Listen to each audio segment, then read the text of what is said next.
Денешната емисија Печат ја посветувам на познатото охридско семејство Симончевци, познати градители, трговци. Преку кажувањето на внукот на Климент Симончев, Климент Батунков, ќе ја дознаете сагата за ова охридско семејство.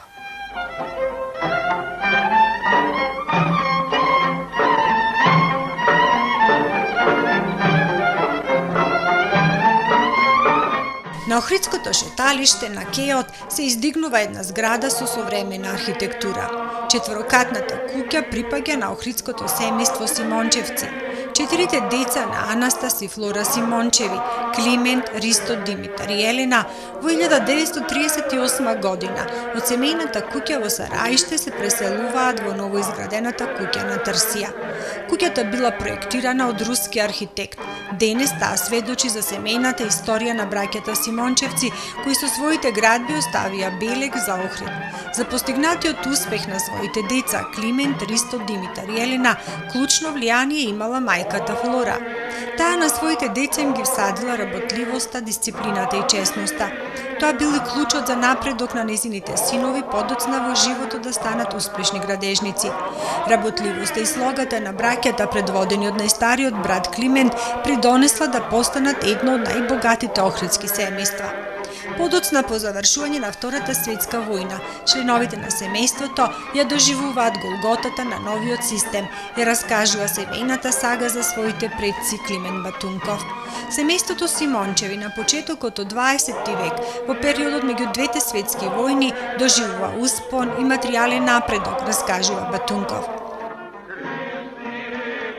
А јас сум најстариот внук на Климент Симончев по женска линија, односно син на неговата најстара ќерка, Флора, која е крстена према неговата мајка, Флора Симончева. Значи, тоа е едно семејство предвоено кое се развива благодарение на работливоста на семејството, односно членовите на семејството. Немаат некои историски придонес во оној контекст во кој ние очекуваме заслуги во разноразни историски процеси, но за Охрид и животот во тоа време нивниот придонес е економски, од аспект на тоа што се занимавале со трговија, значи градов го снабдувале со најширок спектар на роба, понатака благодарение на акумулацијата од таа дејност почнуваат да се занимаваат и со градителство и формираат градежна фирма, градежна оператива, која врши изведување на разни градежни работи низ државава, посебно во Охрид и околните градови. Мајката на браќата Симончевци, Флора, потекнувала од старо охридско семејство, била вредна жена, мала по раст, ама со цврст карактер. Таа била најзаслужна за напредокот на семејството, раскажува Батунков. Сето ова се случува, би сакал да го потенцирам, благодарение можеби на нивната мајка Флора Симончева, која моје лично убедување е дека воспоставила матриархат во семејството. Дедото Анастас бил мирен, повлечен човек, работев, но педантеријата, работливоста, грижливоста, озбилноста и сите други перформанси на бабата, односно мајката на мојот дедо, Флора Симончева, се воспоставени тие критериуми кои условуваат квалитетен развој на семејството, така да сметам дека нејзиниот личен допринос е голем во тој смер. Климен Симончев пак, како што налагала патриархалната традиција, како најстар меѓу браќата, во тоа време бил столбот на семејството, бил оженет со Благуна Савева. Дедо ми се женел со Благуна Савева, која потекнува исто така од многу познато охридско семејство, кое повеќе е познато како Мендовци отколку како Савевци, кои ја представувала директен потомок на историската и култна личност од Македонија, Ѓурчин Кокале од село Лазарополе.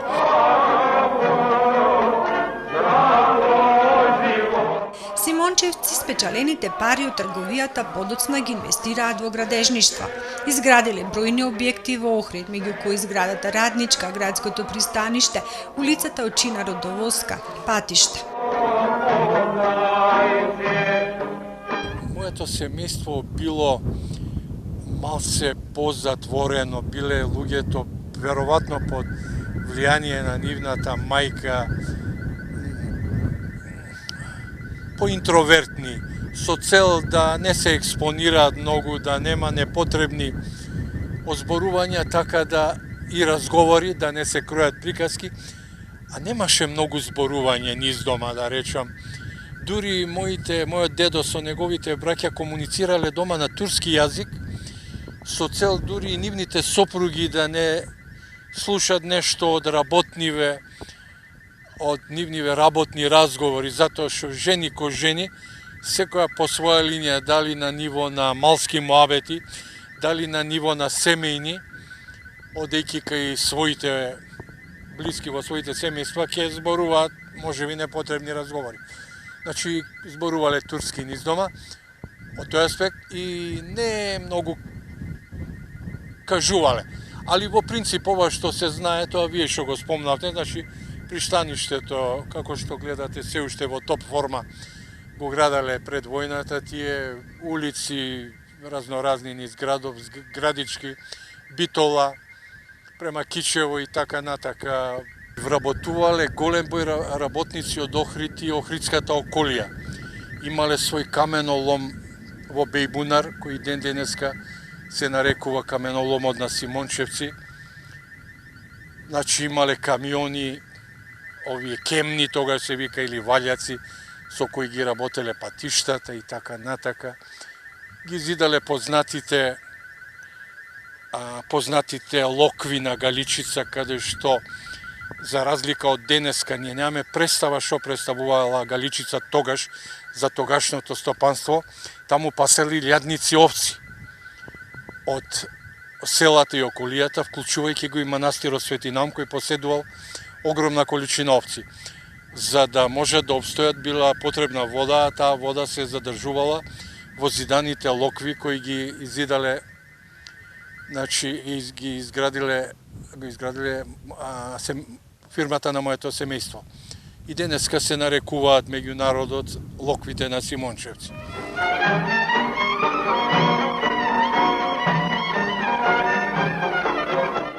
Браќата Симончеви биле сложни и напорно работеле.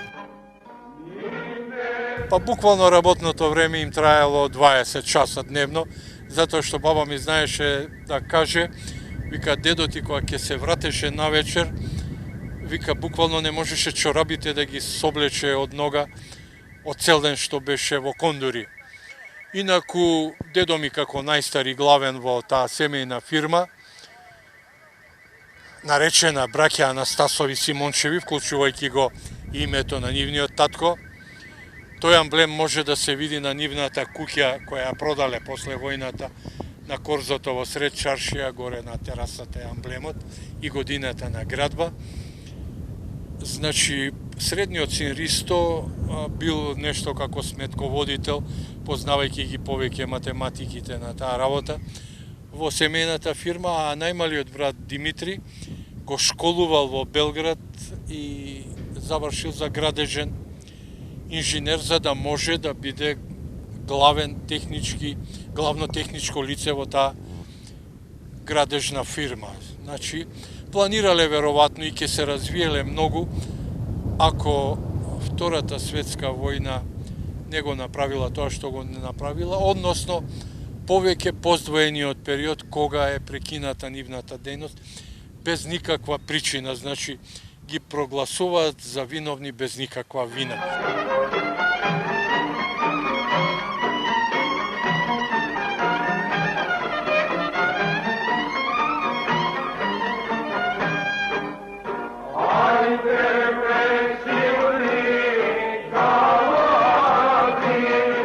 Климен Симончев како градежен предприемач редовно учествувал на тендерите во Белград, престолнината на Кралството Југославија, во чии рамки била и Македонија.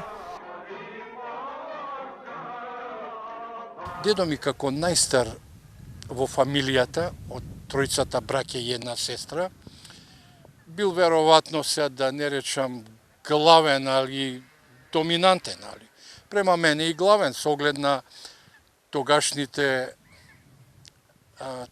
прилики, дека најстариот били најгладен во хиерархијата. А и од се што знам понатака може да се заклучи ова. Значи тој одел во Белград, каде што на званични тендери ги конкурирал за да ја добие работата. За него кружи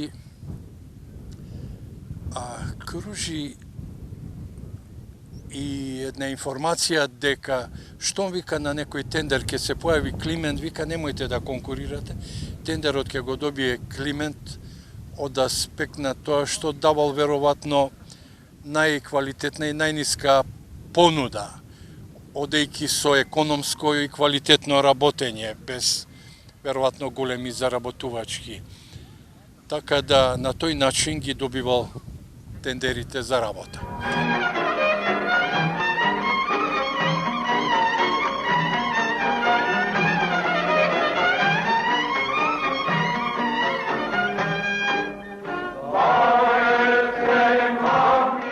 Бабата Флора редовно ги помагала охридските посиромашни семејства.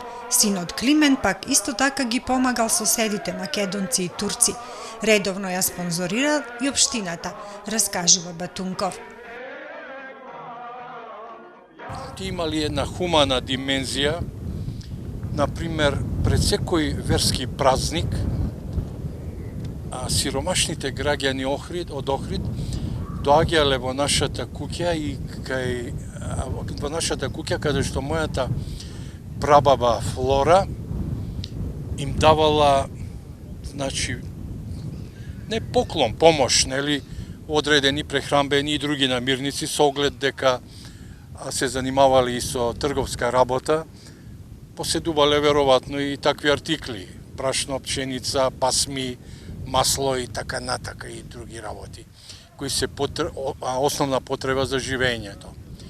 Понатака исто е интересен еден случај кога мојот дедо, наоѓајќи две дечиња на улица од чаршијата, така непознати за градскиот амбиент, ги прашува кои сте, шо се, тие велат дека се оставени од нивната маќа, потекнуваат од трпејца и тој ги зема да ги посвои, односно ги земаат во своето семејство, да ги чуваат и нормално да им дадат и некое работно ангажирање, да бидат од корист. Тоа е фактички таткото на, еден од нив е таткото на Воскресија Грунчева и нејзиниот стрик.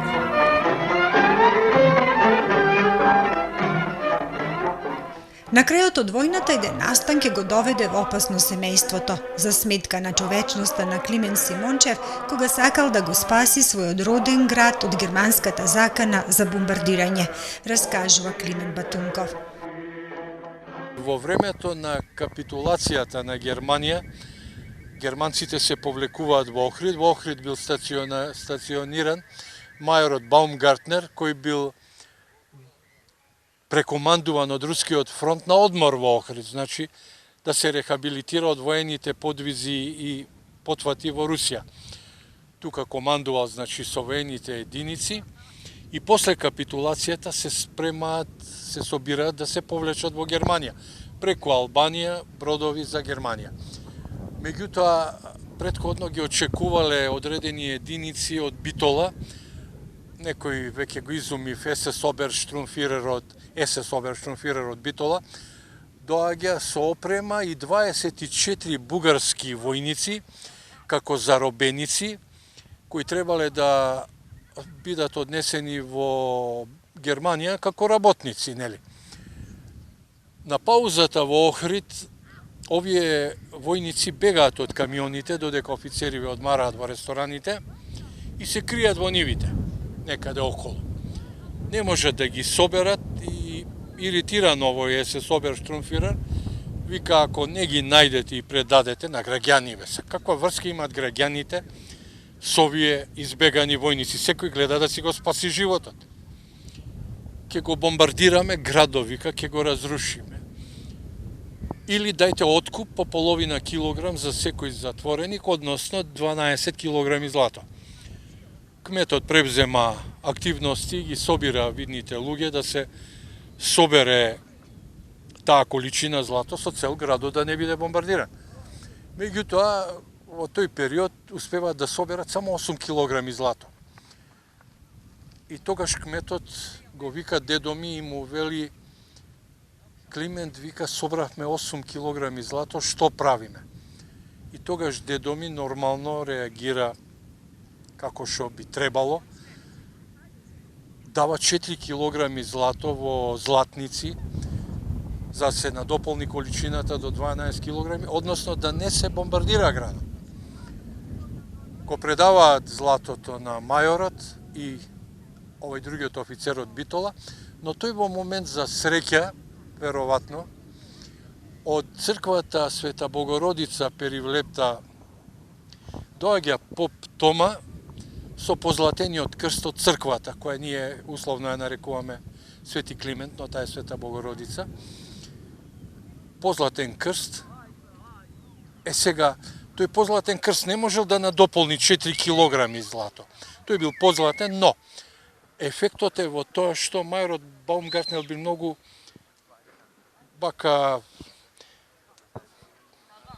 веројатно совесен човек, пристоен човек, кога го видел крстот и таа реликвија, нели, заклучил дека луѓето толку го сакаат својот град, што дури го приложуваат и крстот, позлатениот крст од црквата.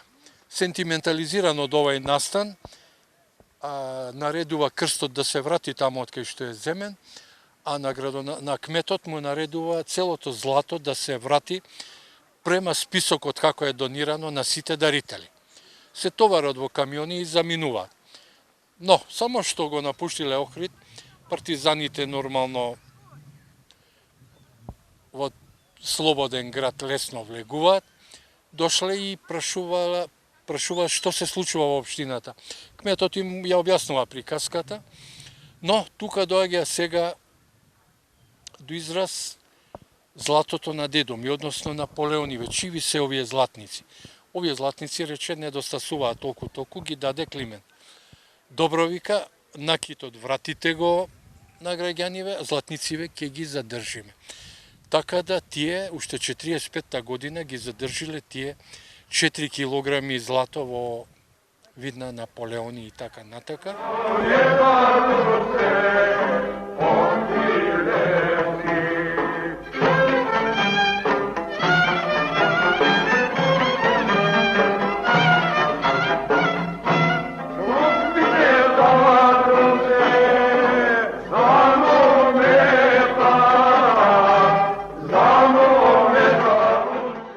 Батунков огорчено вели, по тој настан ќе започне и големата хајка против Симончевци и ќе ги доведе во голема немилост членовите на семејството.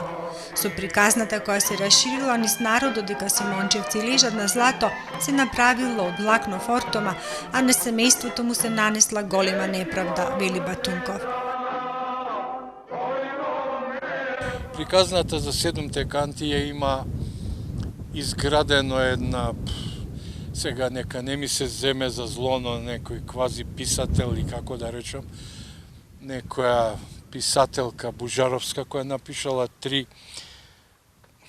книгички, така брошури врзани за семејството ова Симончеви, во смисол дека едната од нив е Симончевци лежат на злато, а генезата на приказката е во тоа што еден од милицајците во постари години признава дека постои приказна за некое скриено злато, а фактички се работи за една конзервичка со златници која мојот дедо му ја дава на кметот на Охрид со молба да биде кај него за понатака, сомневајќи се дека ќе излезе жив од затвор, да помогне на неговата сопруга, на баба ми, да ги изведе своите деца на пат. А се работи за една конзерва златници. Колку може да собере една конзерва златници, можеме сите да предпоставиме.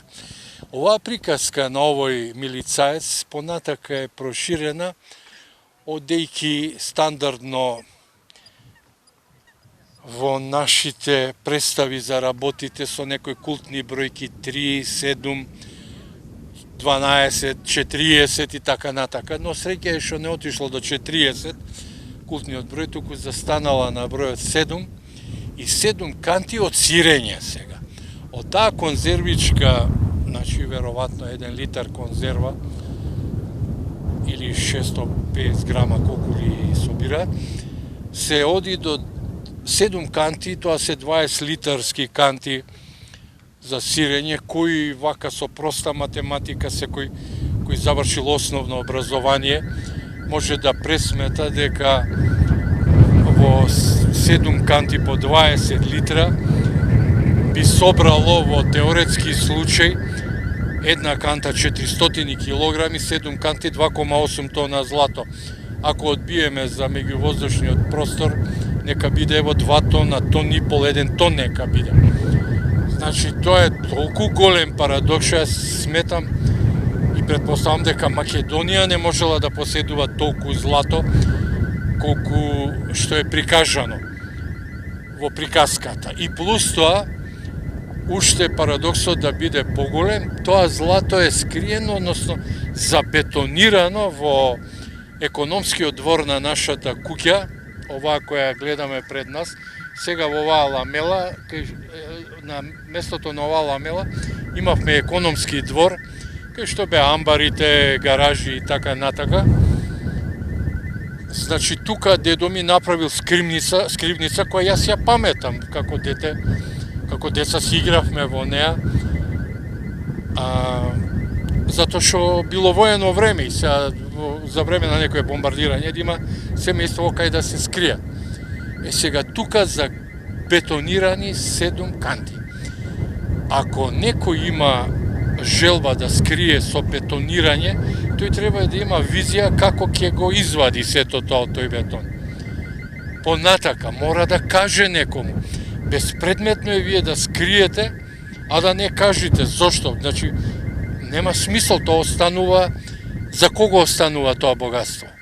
Значи, ова приказка е една феноменална од типот на science fiction, да речеме, на некој си автор кој од таа конзерва со златници, која понатака кметот ја предал на милицијата, затоа што и него го распрашувале, и тој веднаш им кажал дека да, Климент ми даде една конзерва ево златници со цел да помагам на нивното семејство ако нешто се случи со него. Така да тоа е таа конзерва и тоа фамозно, феноменално, чудесно злато на Симончевци, 7 канти, закопани во бетони бункери, а тие бункери при градба на ламелата беа срушени, раскопани, така да не излезе на виделина, не излегува на виделина ни 7 златници, а не 7 канти со 2 или повеќе тони злато. Ако некој знае математика и физика, со оглед на тоа што специфичната тежина на златото е 19,4 килограми за 1 литар. Значи 1 литар злато тежи 19,4 килограми. Тоа е страшна работа, мислам, многу потешко е од оловото. Оловото има 13,8 килограми за литар. И сега сето тоа да се стокми во тие канти и да се чува и бетонира е далеко од тоа.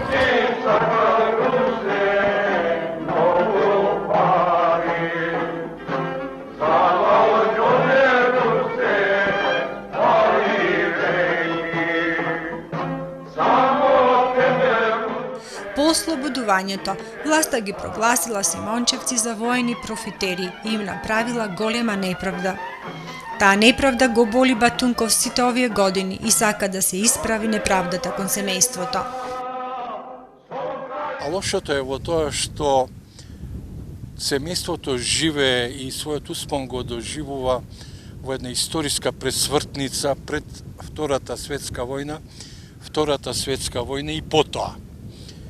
Сега, за време на Втората светска војна, градежната оператива и нивната дејност нормално се намалуваат, во воени услови не може да се функционира, веројатно живеат од трговијата, лозија и така натака, но војната завршува и се случува една многу трагична работа за моето семејство, затоа што новиот систем кој пропагира демократија, равноправност, социјализам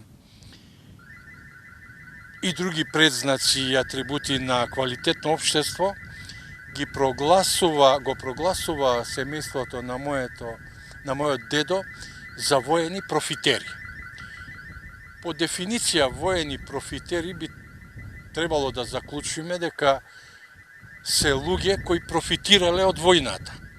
Тоа значи во тие невремиња се занимавале со дејности кои изгенерирале големи количини на материјални и финансиски богатства, но тоа не е така, затоа што во војната мојот дедо не работел значи на таа дејност и втора работа не се занимавале со лихварство. Значи не давале пари под наем, па да генерираат други профити и така натака. Тие само инвестирале во материјали, во плати, во обртни, во основни средства и така натака. Овие воени профитери под наводници, системот кој дошол без никакви средства на власт се обидува да дојде до некои материјални средства. За таа цел врши национализација и одземање на финансиски имот. Значи, одземени им се куки, лозија, ниви, бавчи и од финансискиот дел одредено количество злато, односно целото количество злато кое го поседувале, затоа што баба ми често знаеше во подоснежните години да каже и да зажали дека јас ќе умрам без мојот накит и без мојот венчален прстен. Значи, тоа одземање на финансискиот имот одело до тука да бил одземен и личниот накид на жените, нормално, кои го имале веројатно повеќе од мажите. Значи, одземено им е количество на злато, некој троцифрен број на Наполеони, да не сега манипулираме со бројки и така натака, таа количина на злато. Претресени се сите имоти на моето семејство да нема нешто скриено, но не е најдено ништо. Во тие повоени настани, Климен Симончев, дедото на Батунков, смртно ќе настрада. Во соочувањата на мојот дедо кој бил затворен 1949 година во Охрид, со неговата сопруга, мојата баба Благуна Симончева, биле соочувани без визуелно да се гледаат. Значи, едниот во една, другиот во друга просторија. Дедо ми само изговарал една реченица, тоа била: Благуно, дај го и другото злато. На кое баба ми одговарала: Климент, кажи кое злато, веднаш одам да го донесам. И тоа бил диалогот цело време. Дедо ми бил измачуван да признае Измачуван бил и неговиот помлад брат Ристо. Најмалиот Димитри не е измачуван. Измачуван е си и други членови на семејството, меѓу кои мојот татко како зет за најстарата ќерка, со методи, непримерни методи, потопување во бунар со врзани нозе, а главата надолу, се додека може да издржите. А јас лично мислам и убеден сум дека ниеден човек, без обзир на оние историски приказни кои ги знаеме од минатото за херојството на луѓето, меѓутоа лично сум убеден дека не постои човек кој има имунитет на болка. Значи, болката е нешто најверојатно неиздржливо и не постои човек кој нема да признае се за да не ја доживува таа болка. Така да, особено ако е таа на некои повозрастни години, на кои бил и мојот дедо, значи на 50 и неколку години, тој бил толку измачуван што на крај со една метода која не би сакал сега да ја спомнам, не е долична, е буквално на патосот во неговата келија, просторија, како да ја наречам, е усмртен. После тоа е закопан на некое непознато место и 7 до 10 дена после неговата смрт милицијата ја информира фамилијата дека Климент Симончев е починат и закопан таму и таму.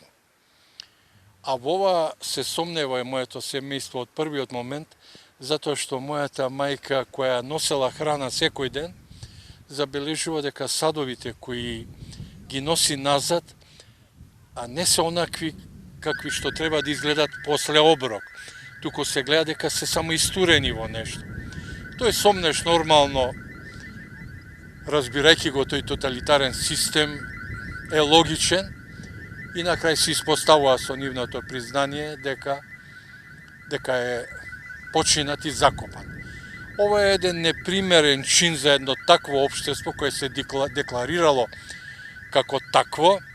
Значи, вие да извршите убиство, понатака телото да не го предадете на семејството, кое има морално право по сите христијански обичаи да го погреба, изжали и погреба, нели? Но, тоа е тоа, бруталноста оди до тој степен. Тоа е, значи, трагедијата на семејството.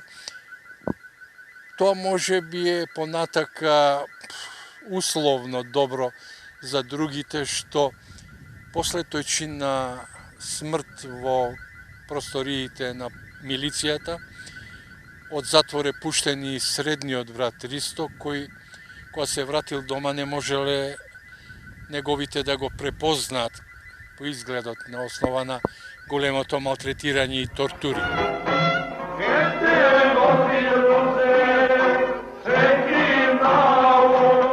Новата власт на семејството Симончевци им го конфискувала златото и имотот повеќето куќи што ги печалеле со години. По трагичниот настан на дедо му Климент, баба му Благуна сама ги подигала своите деца и ги школувала. Семејството продолжило да живее и понатака, но како граѓани од втор ред, вели Батунков. Сепак, скоро сите членови од семејството Симончевци го продолжиле образованието, а некои од нив станали познати градежни инженери и продолжиле по семејните стапки на браќата Климент, Ристо и Димитар Симончеви.